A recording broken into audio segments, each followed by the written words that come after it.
兄弟们来活了！保时捷718撞了以后，开车一直会有滴滴滴的响声。开车一直有滴滴滴的响声，一般都是雷达识别到有东西，所以才会响。跟我来，我来带你看看怎么修。这个卡扣一边一个，不要忘记拆哦。拆完卡扣，然后再把固定保险杠的这几个螺丝给拆掉。拆完上面以后，我们再把两边固定保险杠的螺丝给拆掉。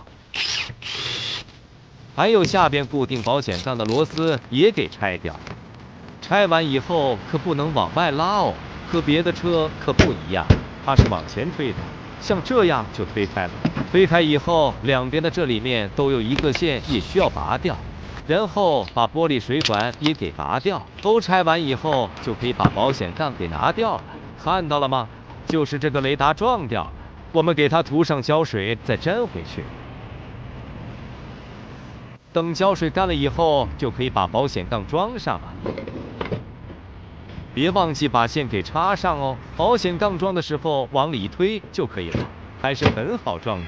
保险杠卡好以后，就可以把两边的固定螺丝给装上了，还有下边固定保险杠的螺丝也都给装上。再把这个固定保险杠的卡扣也给卡上。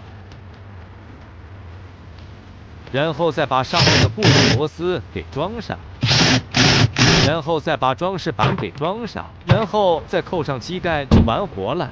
你学会了吗？